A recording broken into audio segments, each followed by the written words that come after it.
Olá, bem-vindo, bem-vinda ao Psi em Áudio. Olá! Hoje a gente vai mergulhar num tema, assim, fundamental para a psicologia. Avaliação quantitativa em saúde mental. Um tema quente, né? Muito. Vamos olhar de perto os instrumentos, os modelos, como é que a gente mede resultados na clínica e na pesquisa hoje em dia. E super relevante para quem está na graduação, na pós ou ralando para concurso na área de psi. Com certeza. Entender essas ferramentas é o que faz a ponte, né? Entre a teoria e o nosso dia a dia no atendimento. Exato. Então, qual a nossa missão aqui hoje? É desvendar um pouco essa história toda. Uhum. Os tipos de instrumentos como a gente usa e, claro, os desafios que aparecem. Sempre tem, né? Sempre. Vamos focar em modelos como a prática baseada em evidências, a PBE, e a medição de rotina de resultados, a famosa ROM. Conceito-chave. Por que será que essa coisa de quantificar ficou tão central na psicologia, né? Vamos investigar isso. Vamos lá. Para a gente começar, por que essa onda de usar instrumento padronizado ficou tão forte? Parece que não foi sempre assim, né? Teve um empurrão aí. Teve sim. O grande motor disso, lá nos anos 60, foi a chegada dos psicofármacos. Ah, os remédios. Isso. E com eles vieram os ensaios clínicos randomizados, os ECRs. Aquilo virou o padrão ouro na pesquisa médica, sabe? Entendi. E aí a psicologia foi junto? Exato. Influenciou demais. A partir dos anos 70, os ECRs meio que dominaram a pesquisa em psicoterapia. Mas sempre tem o mais, né? Ouvi falar que rolaram críticas a esse modelo dos ECRs. Rolaram, importantes. A principal é que o ECR, apesar de todo o rigor, às vezes fica muito no laboratório, sabe? Muito controlado. Isso, meio longe da complexidade da clínica real. Fatores que a gente sabe que são cruciais, tipo a relação terapêutica. A aliança. Exato, a aliança, as características do terapeuta. Isso às vezes fica meio de fora no SR.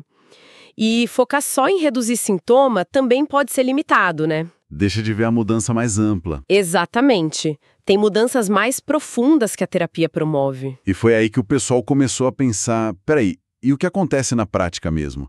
É daí que vem a PBE. Isso mesmo.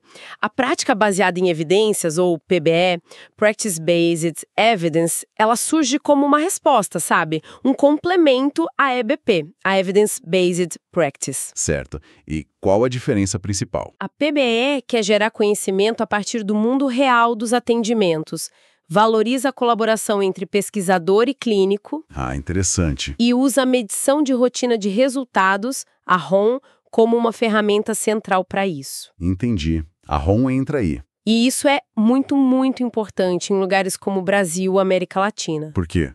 O que tem de especial aqui? A pandemia da Covid, por exemplo, só deixou mais claro um buraco que já existia, né? Que seria? A distância enorme entre a necessidade de cuidado em saúde mental e o que os serviços conseguem oferecer. Nossa. Pensa só, as estimativas são de que 76 a 85% das pessoas com transtornos graves aqui não recebem tratamento. É muita gente. É um número assustador. Muito. E o modelo ECR sozinho não consegue guiar a prática nesse cenário tão complexo.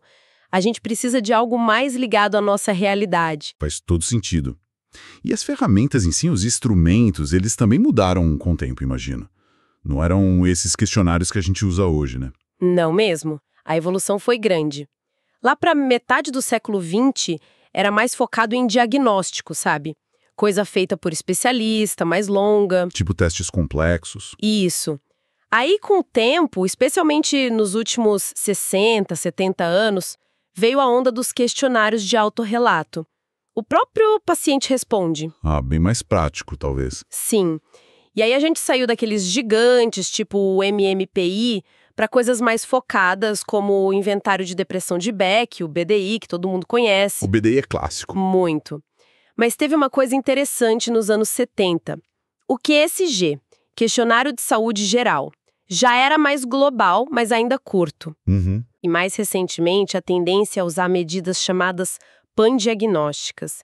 Elas não focam num transtorno só, mas no sofrimento, no bem-estar geral. Tipo o OK, CORE, você mencionou antes. Exatamente. O Outcome Questionnaire OK, Outcome Rating Scales, ORS, Clinical Outcomes in Routine Evaluation, CORE, são sistemas que olham para o resultado de forma mais ampla. E a tal da qualidade de vida?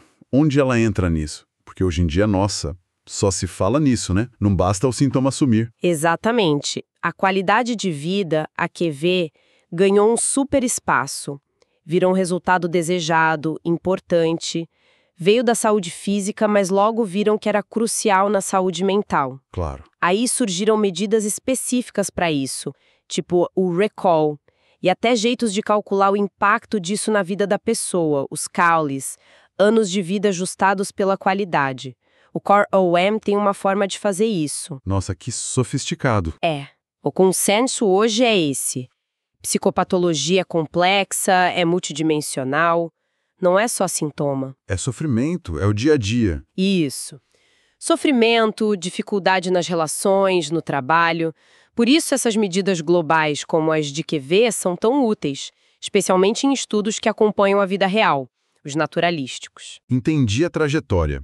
Agora, pensando mais na prática, para o estudante que está aprendendo ou para o profissional usando isso, quais são as grandes vantagens e os limites desses instrumentos quantitativos? Olha, as vantagens são claras, né? Ajuda a usar melhor o tempo, os recursos, permite comparar resultados de um jeito mais objetivo, replicar estudos. Facilita pesquisa, gestão. Sim, e para triagem rápida num posto de saúde, por exemplo, ou na comunidade, é ótimo.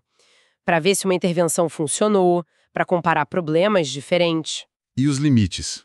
As desvantagens? Bom, confiar só na intuição clínica também tem risco, né? A gente pode deixar passar coisa, ter nossos vieses. Verdade. Mas o contrário também é real. Só o instrumento não pega tudo. O terapeuta pode não sacar um risco se o paciente não marcar lá no papel. É uma ferramenta, não a resposta final. Exatamente. A recomendação hoje, bem na linha da PBE, é usar essas medidas de forma rotineira, sabe? Como parte do acompanhamento. São complementares. Certo. E você falou bastante da ROM, a medição de rotina de resultados. Parece que é um ponto nevrálgico disso tudo. O que é exatamente fazer ROM? ROM é, assim, basicamente monitorar o progresso do paciente, sistematicamente. Ao longo do tratamento. Não só no começo e fim, não só, é acompanhar. E quando essa medida é usada individualmente e o terapeuta recebe essa informação, o feedback, né? Isso pode ajudar. A ajustar a rota. Isso. A tomar decisões clínicas mais informadas e, para o serviço como um todo, ajuda a ver o que está funcionando melhor. Uma revisão grande mostrou que usar ROM deu resultado melhor. Melhor como? Diminuiu a chance de piora e quase dobrou a melhora significativa em pacientes que tinham mais risco de não ir bem no tratamento usual. Uau, parece promissor mesmo. Mas imagino que tenha pegadinhas, cuidados na hora de escolher e usar essas medidas. Ah, sem dúvida.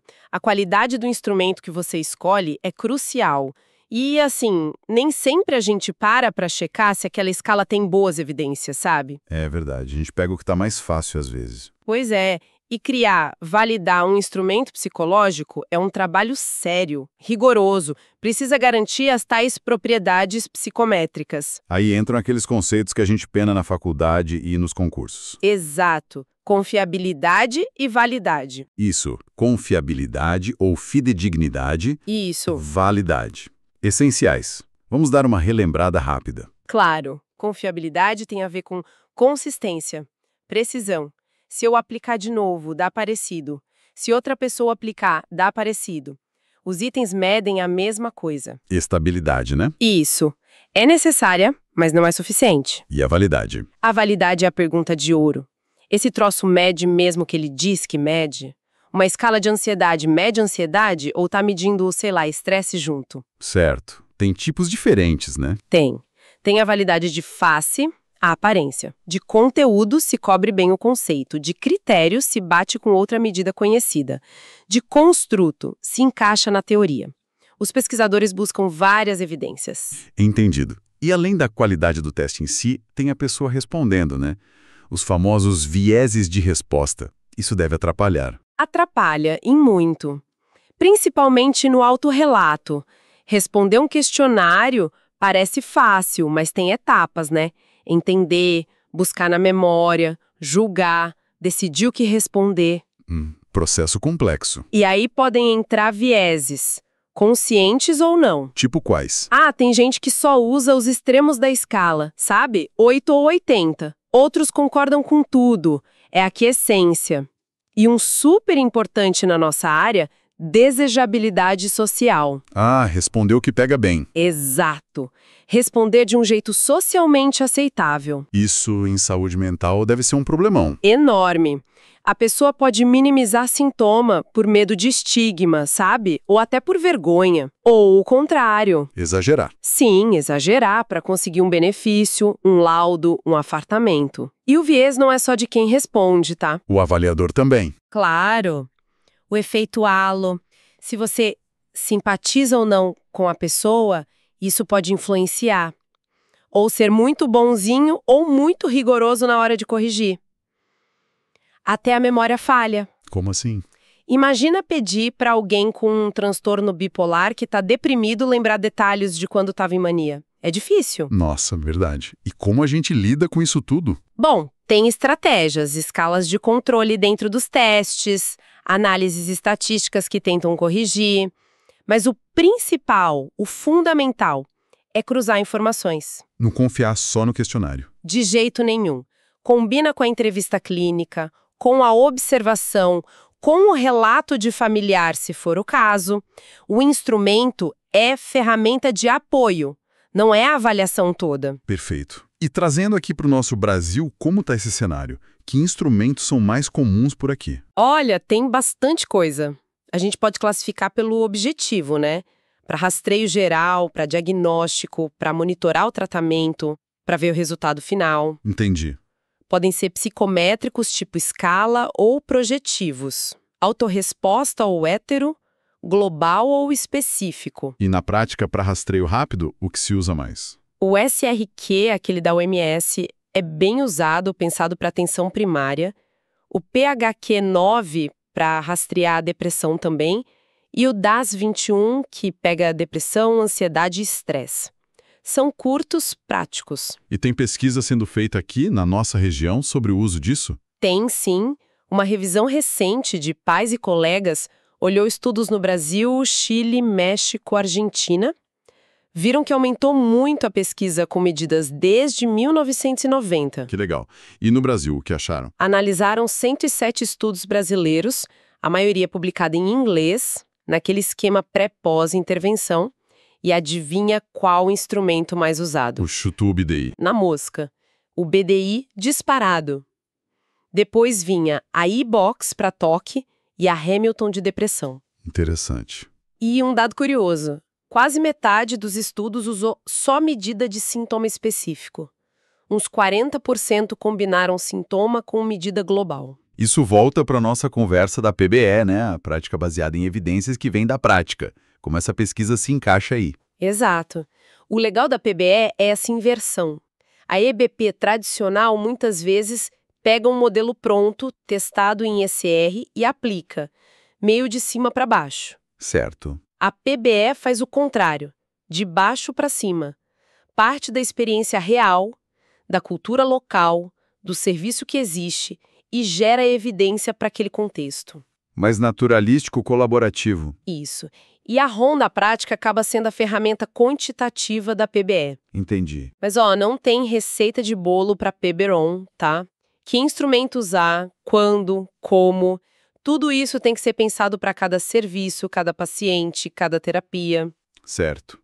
Então a gente está lá acompanhando o paciente com a ROM, medindo, mas como a gente sabe se aquela mudança no número da escala foi realmente significativa para aquela pessoa? Só ver se diminuiu já basta? Muitas vezes não.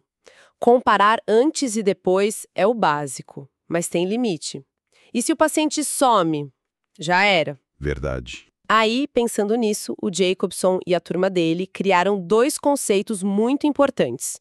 O Índice de Mudança Confiável, RCI, e a Mudança Clinicamente Significativa, CSC. RCI e CSC.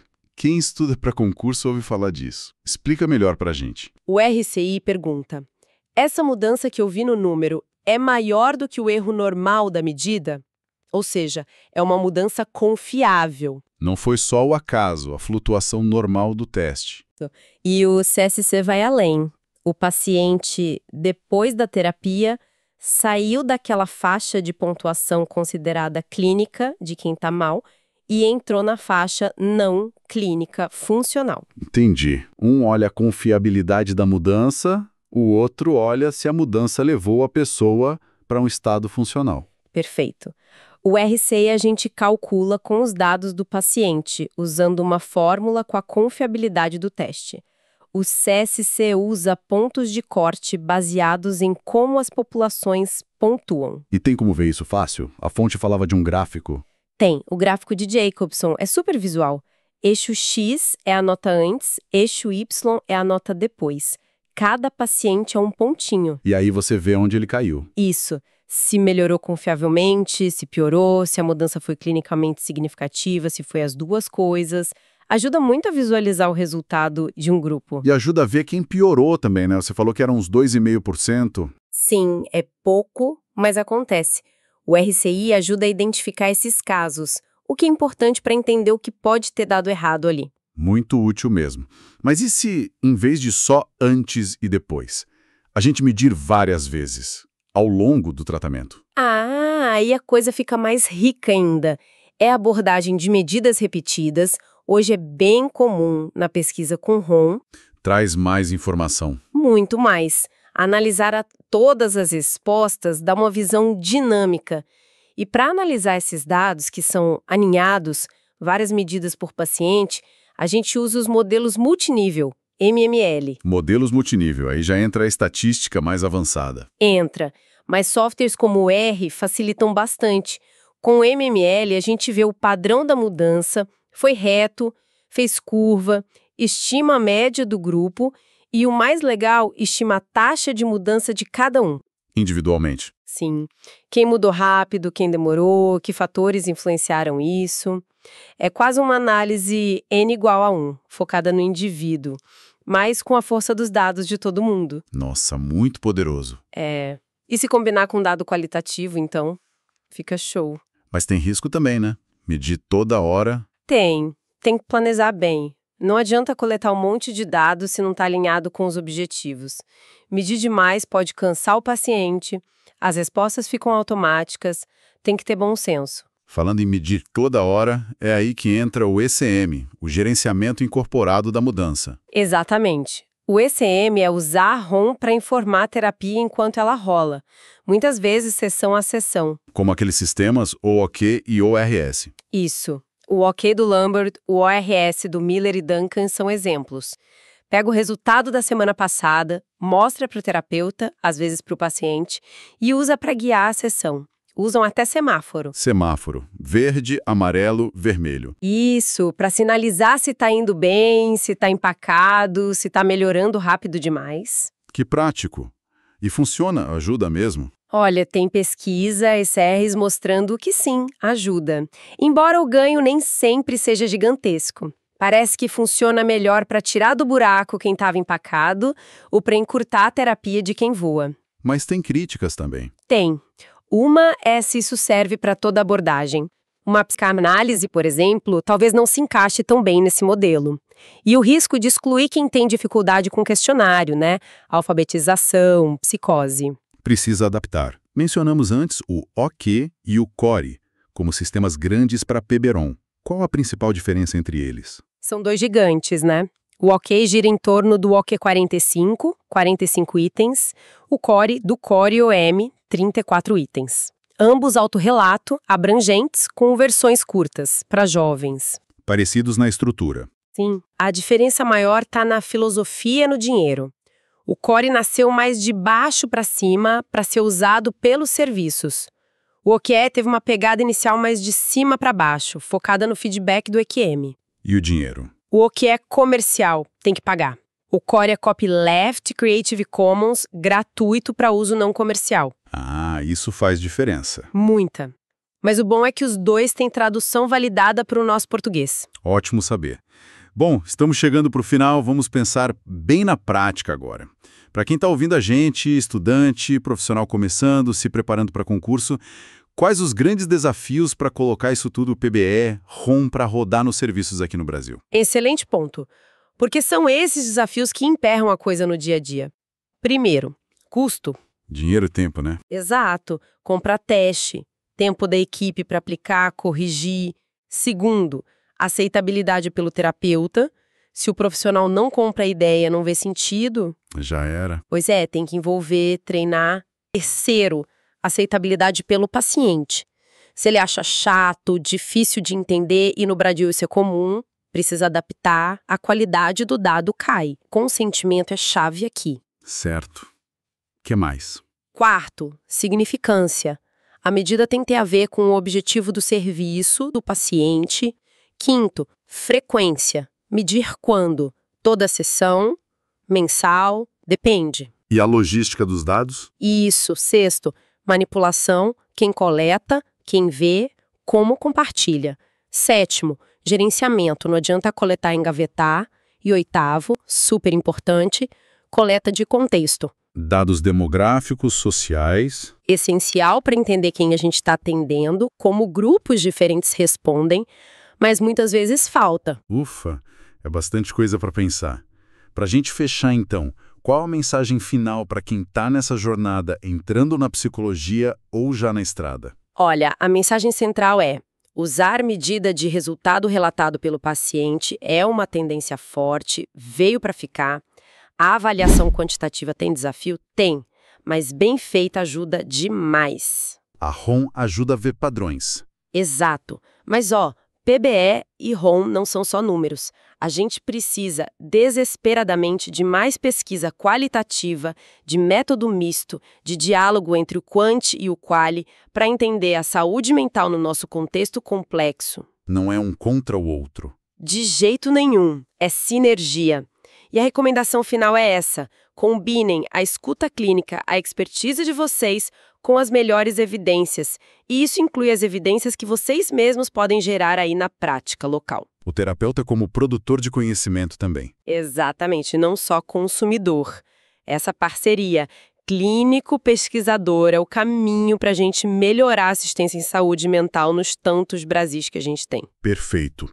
Então, recapitulando rapidinho, a gente viu a importância da avaliação quantitativa crescendo, a diferença e a conexão entre EBP e PBROM, falamos da evolução dos instrumentos, do específico para o global, tipo OC e CORE, relembramos confiabilidade, validade, vieses, vimos como medir mudança individual com RCI, CSC e o poder das medidas repetidas com MLM, e discutimos o ECM e os desafios bem reais para implementar isso aqui. E fica a provocação, né? Pensando nesses desafios todos, custo, aceitação, adaptação, como quem está começando agora, na faculdade, na residência, no concurso, pode, de forma realista, começar a trazer a PBE e a ROM para sua prática. Será que o caminho é começar pequeno, escolher um bom instrumento, validado, gratuito talvez, acompanhar alguns casos, conversar com o paciente sobre isso, ver o que funciona na sua realidade específica? Fica aí para a gente pensar. Excelente reflexão final. Muito obrigado pela companhia em mais este Psi em áudio. Obrigada. Até a próxima.